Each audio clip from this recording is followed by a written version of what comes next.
Right now, Pittsburgh's best sports show is about to begin. Call us or tweet us. We've got things to talk about on the Ireland Contracting Nightly Sports Call.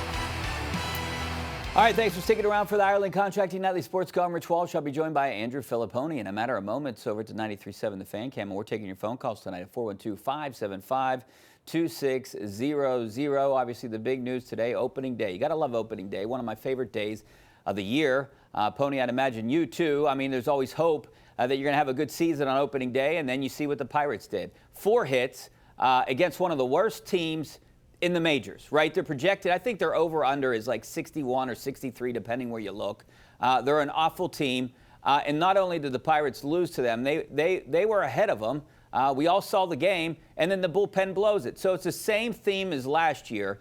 You know, and I was hoping that the Pirates could be around that 75, 76, 77, 78 win mark, but I just don't have any hope anymore for the Pirates. I had Bucko fever for about 4 innings today. I lost it, and I don't know if I'm going to regain it because I don't see any hope at all. I just don't.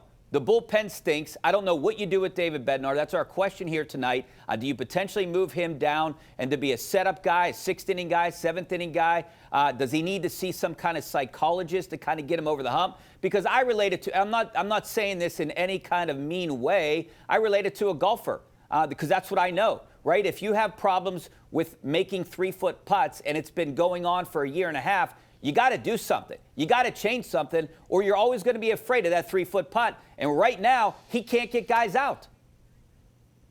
Well, a lot to unpack there, Richie. Thanks for having me on a Thursday night. Mulsey, I think I passed off whatever I had to him, and that's why he's not here and I'm here instead.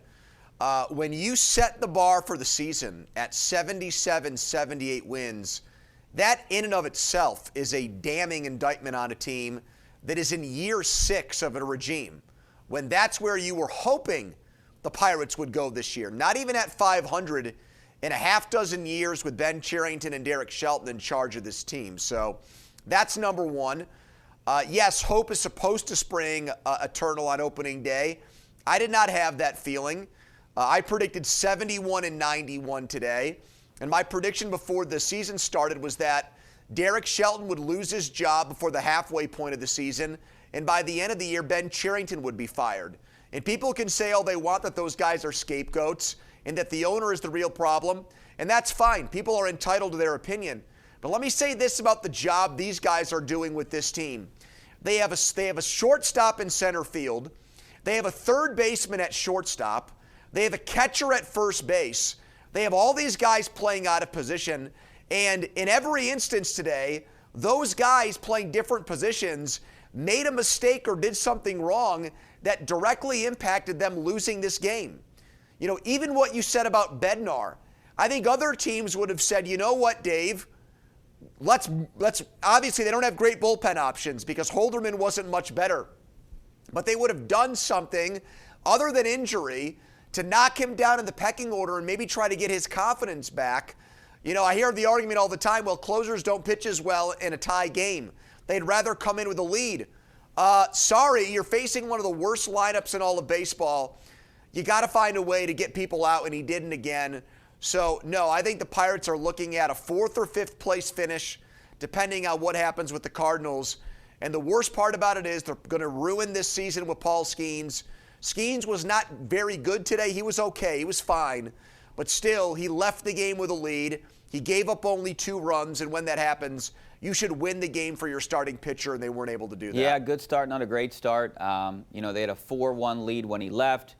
He got dinged with 2 earned runs. But you can point to, I'm glad you brought up guys out of position because you also have a left fielder playing right fielder.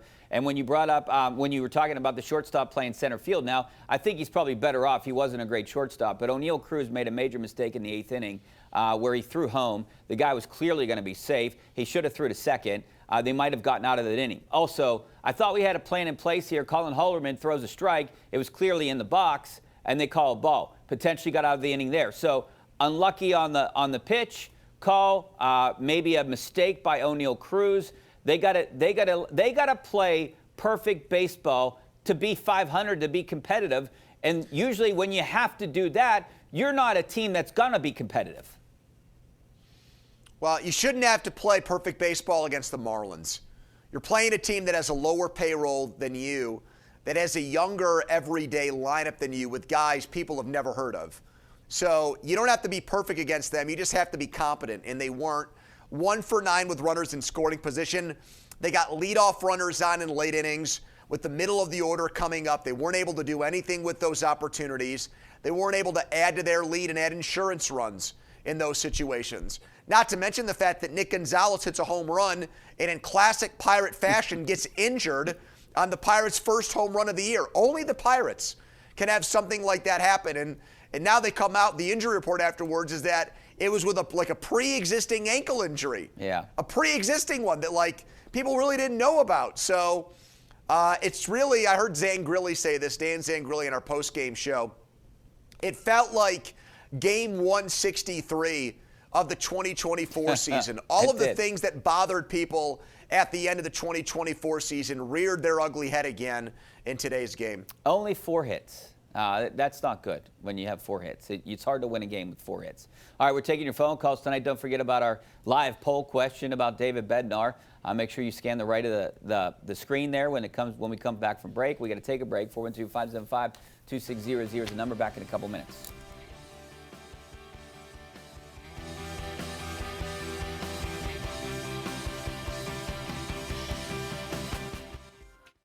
All right, welcome back to the Ireland Contracting Nightly Sports Call. This is our Xfinity tweet of the night. This is from Sportsnet Pittsburgh. First opening day start for Paul Skeens, 5 1/3, 3 hits, 2 earned, 2 walks, and 7 strikeouts. A good start, a good enough start to win against the Marlins, but not a great start.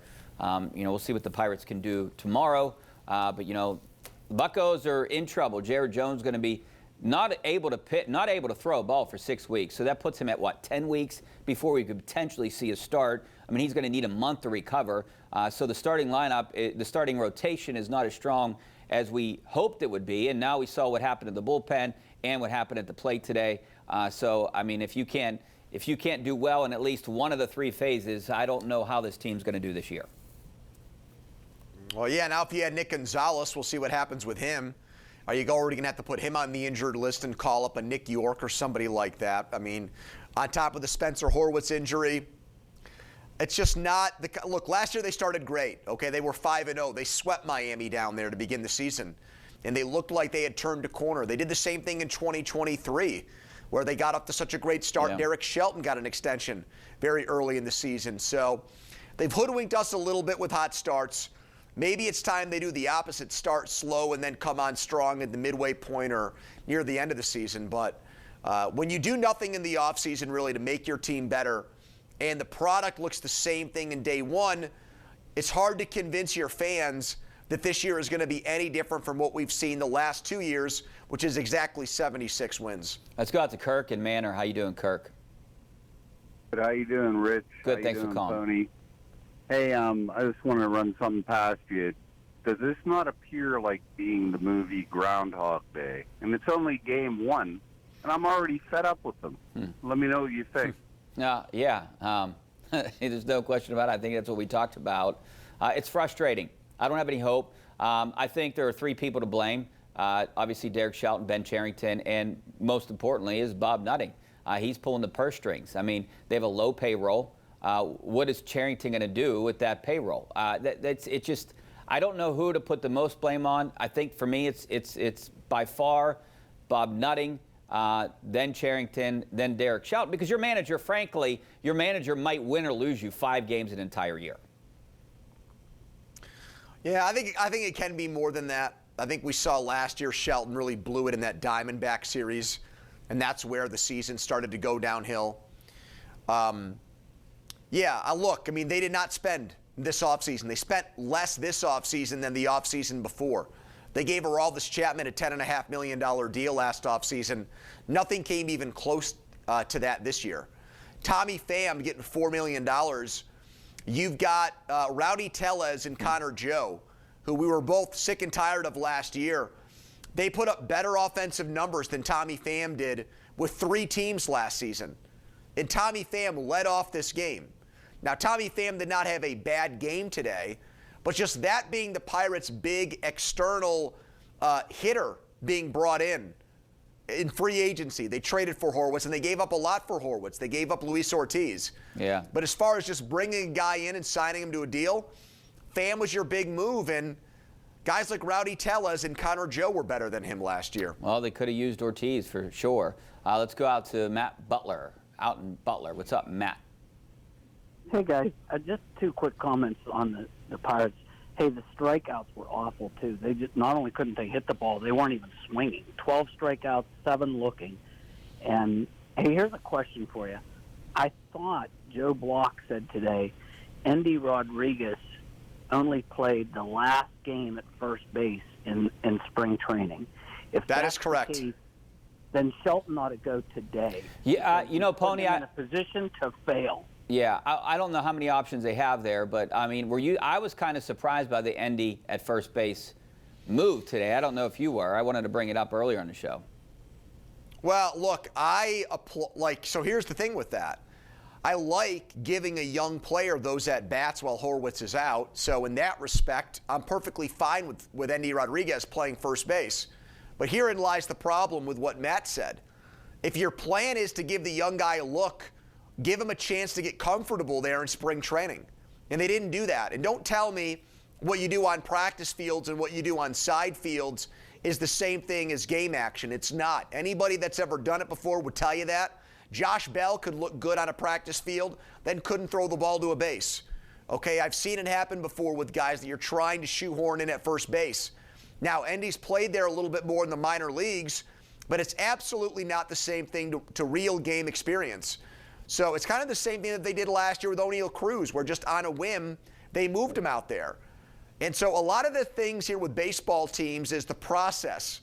They think good process gets you good results. This does not strike me as good process, just throwing a guy out there with very little prep to play a position.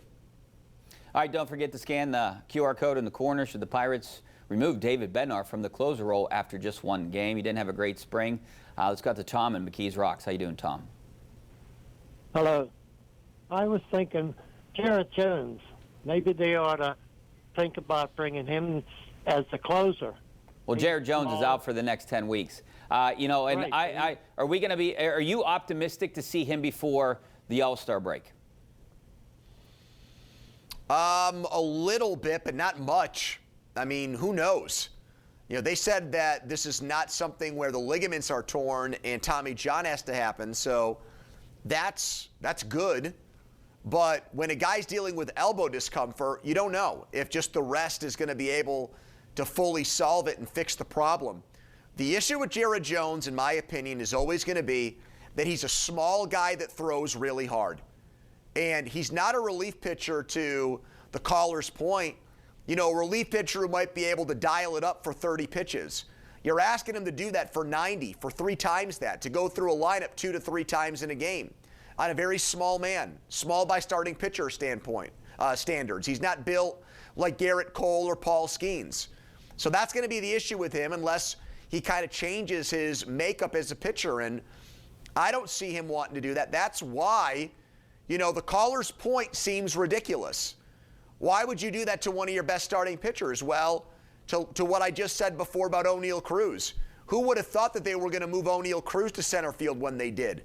You know, maybe they will turn him into a lights-out closer who comes in and throws hard and gets 3 outs a game. It's not out of the question, especially with the depth of their starting pitching. Jones wouldn't like it because relievers make less money than starting pitchers, but in the long run, it might be what's best for his career. And his arm, you're right. Chuck in Uniontown. How you doing, Chuck? Good evening, and thanks, fellas. Well, Tony, you're absolutely right.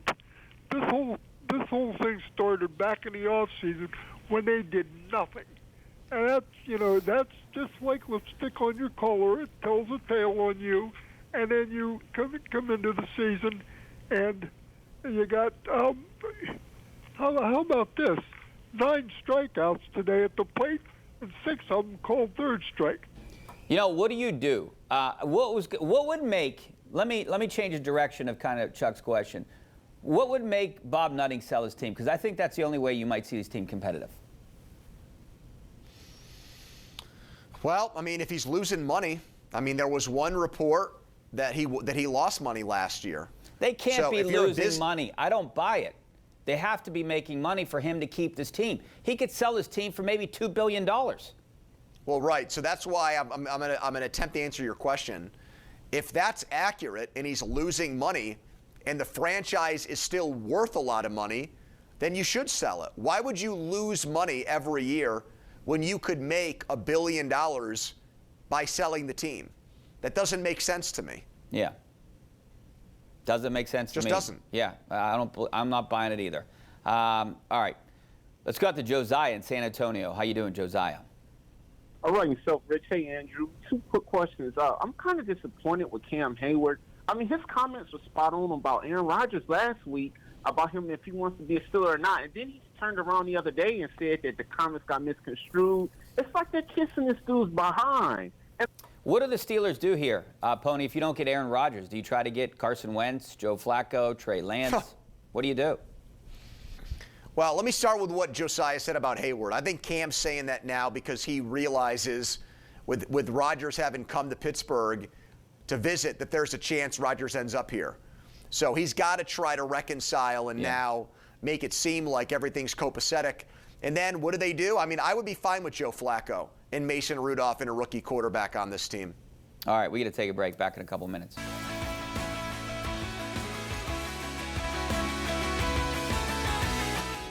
All right, welcome back to the Ireland Contracting Nightly Sports Call. Not a lot of time left here, but the Penguins, they get thumped by Buffalo. They're out of the mix, out of contention for a playoff spot. But Sidney Crosby continues to be elite. Scored his 26th goal here tonight. That puts him in a category all his own. Passes Wayne Gretzky for the most seasons, averaging a point per game. This is his 20th season. Wayne Gretzky had 19 ponies. So pretty big accomplishments for Sidney Crosby. A long list of accomplishments for that guy. Oh, no doubt. I think that's putting it lightly. I think it's probably his best one individually now that he takes a record away from Wayne Gretzky, something that probably most hockey fans thought would never be touched or broken. Yeah, but it's tough to see the Penguins play like this. I know we're missing some basketball games. You have any plans this weekend, Pony?